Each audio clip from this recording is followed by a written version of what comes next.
friends, it's Marissa, and today I wanted to take you through a breakdown of Sun Salutation A. So Sun Salutation A is the staple for any yoga practice. If you're a yogi or even a beginner, you've probably been exposed to Sun Salutation A through a yoga practice.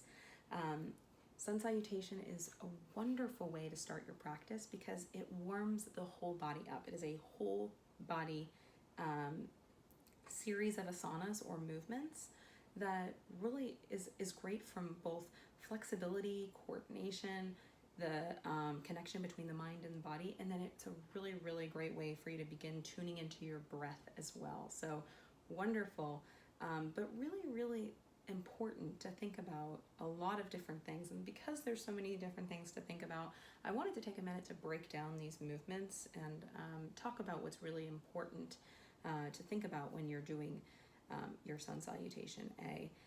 Yoga is a practice, and so it's important that you listen to your body and really think about where you are today and doing the movements in a way that is challenging for you, but that feels good. So coming right to that point where you're able to get yourself that great stretch, or where you're really able to get some of that burn going, but not overdoing it. And it's really important to think about a lot of these things as you're working through a Sun Salutation. So I wanted to break down these movements so that you're getting the most out of it.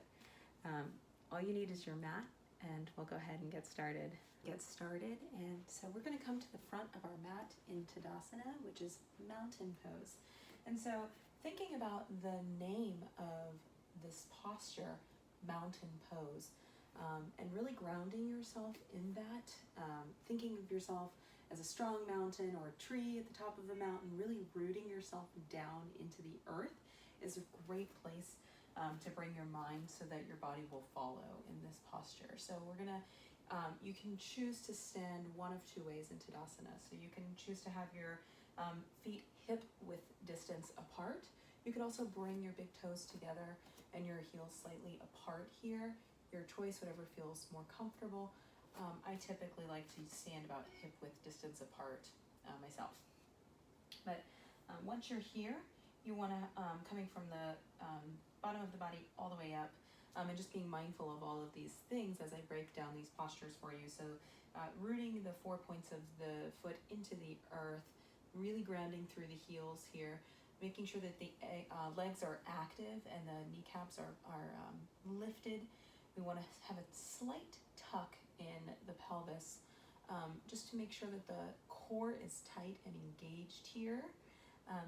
Very important in this posture is that we bring our shoulder blades back and down. So we don't want them up towards the ears. And you'll hear me say that a lot throughout many yoga postures, but really thinking about rolling those shoulder blades back and down so that you have lots of space there. It will also encourage you to stand up tall as well. You'll notice that your body just follows through as soon as you do that. And then lifting the crown of the head up, palms facing forward, positive energy shooting out through the palms. And usually I like to take a few nice deep breaths here just to start the practice, to center yourself.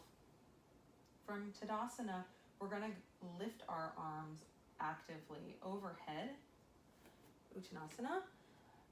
And in this posture, something that I see really often is that people will lift their arms up straight. We're actually, this is encouraging the shoulder blades to come up. We really want to think about rolling those shoulder blades back and down again. So you almost want to have a slight curve in those arms so that you're really encouraging that openness here. Your eyes, if your elbows are slightly turned forward, and your pinkies are facing the front here. So from here, we're going to take a swan dive down, and you can swan dive one of two ways, your choice again. So you can bring your hands together in a prayer pose, and then come down, letting the hips guide you down towards the earth. The other way that you can swan dive down is when your arms are overhead.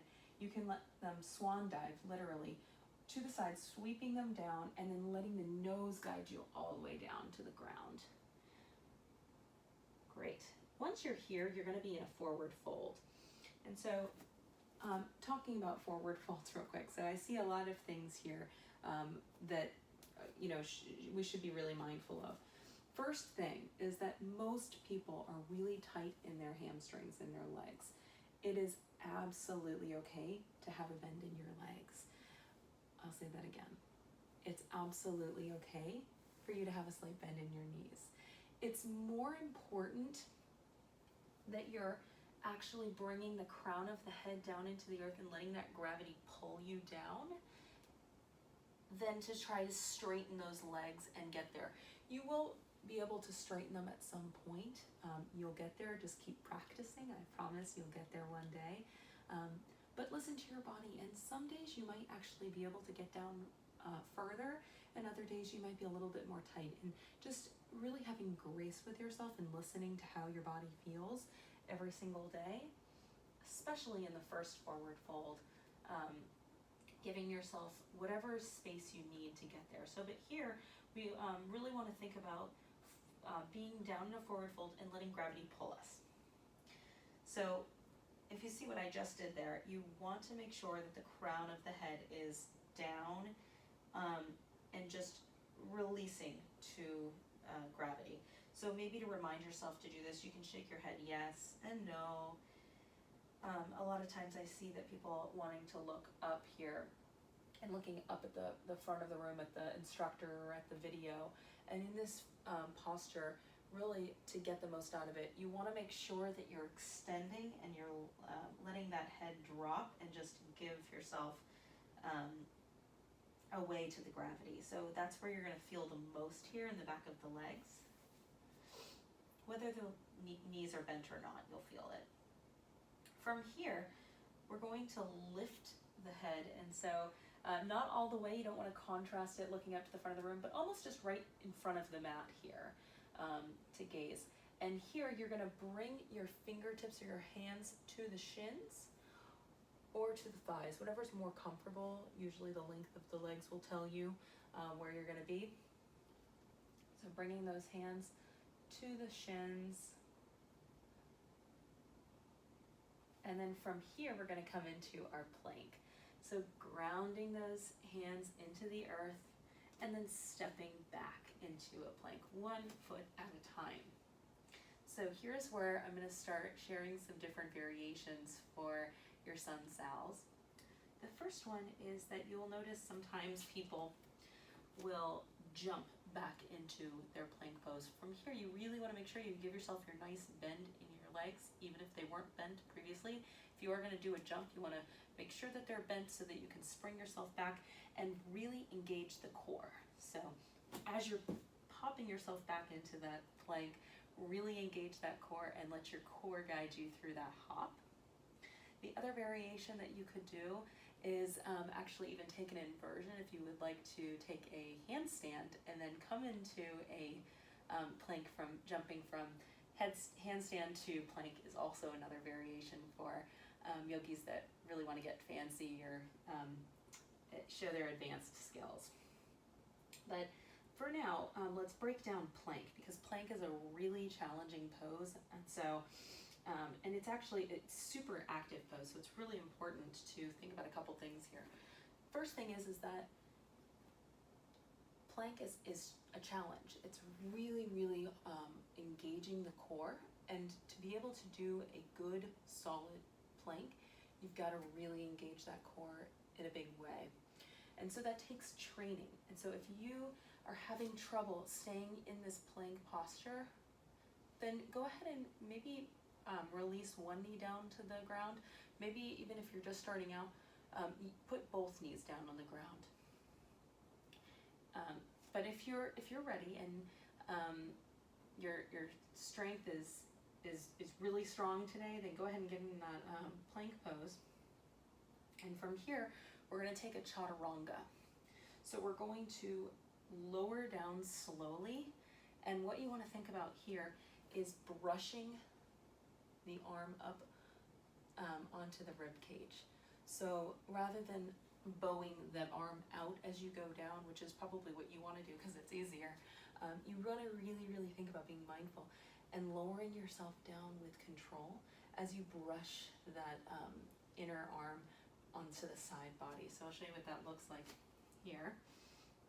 Slowly coming down and then coming into either up dog or cobra. So one more time, I just want to show that if you are with your legs, or if you are in a modified position and you've got your knees down on the ground, same thing. You still want to be mindful of the same thing as you come into your chaturanga, really hugging in those arms to the side body, and then lifting up into the cobra and letting those feet, the palms of the feet, relax the top of the mat there. So here, again, another variation, another place for you to choose what feels best for you, is that when you come in to and after you drop down from your plank, you can either come to a cobra, which is the shortest extension here, a challenging pose. You're going to feel it in your lower back. If you would like, you can also come into an up dog, which is just lifting a little bit higher and lifting those the thighs off of the ground here. So a little bit more challenging. You're engaging that core continuously here. And then from here, we'll push back into downward facing dog. So wherever you are, cobra or upward facing dog, you're going to push back into your downward facing dog, the mega pose. And so here, downward facing dog is a very, very active pose. And there's a lot to be mindful of here in downward facing dog. It actually, as you practice yoga more and more, it will become a resting pose. I know that you might be thinking that's crazy right now if you're a beginner, but it all just starts to get a lot easier. So here you want to have equal distribution between your arms and your legs. And so thinking about your body almost as if you're a triangle with the mat, and remembering to pull back to the back of the room here. So shooting that energy back behind you, trying to keep your back straight down and just letting that head, again, just as in a forward fold, let that head go. So a great way to be mindful of that. Remember, if you're somebody who's just wants to always keep your head up, it's really not good for your neck. But just maybe shaking the head yes and no, just to keep that reminder. Downward facing dog is a great place to take a couple nice deep breaths. So we can do that here, in through the nose and out through the mouth a few times. Thinking about all of that energy that's shooting out from the fingertips and really grounding in those feet here. Once you're really solid in your downward facing dog, go ahead and now look through your fingertips. And then you're going to either take a step forward, 1 foot at a time. And if you can't get there all the way up to your feet the first time, then just go ahead and step where you can, and then let your hand guide your foot to meet up at the top of the mat. As you get more advanced from this downward facing dog, you can do another hop in front of the mat. From here, we're going to again lift the crown of the head, maybe bringing them to the shins here, maybe having them down on the floor, depending on your flexibility. And then taking a nice deep cleansing breath and reaching up, reverse swan diving all the way up, bringing the hands together, and then bringing them all the way down to the heart center. And that is your first sun salutation. So congratulations, thanks for breaking it down with me. We're going to do it one more time at pace. And I'm going to share all of the breaths, so the inhales and the exhalations that go along with these movements. Thinking about all of those things and being mindful of all of those things that we just talked about. So starting in our mountain pose.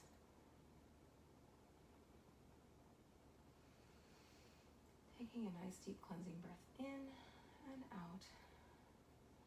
And then inhale, reach the arms overhead. Exhale, forward fold. Inhale, look up halfway. Exhale, forward fold. Inhale, either step or hop back into your plank. Lowering those legs if you need to. And then when you're ready, taking a nice deep inhalation and lowering down, chaturanga. Exhale. In your cobra or up dog. Inhale, push back into your downward facing dog. Inhale, look up through the fingertips and step or hop up to the fingers. Looking up just beyond your mat here. Inhale, placing the hands on the shins. Exhale, fold.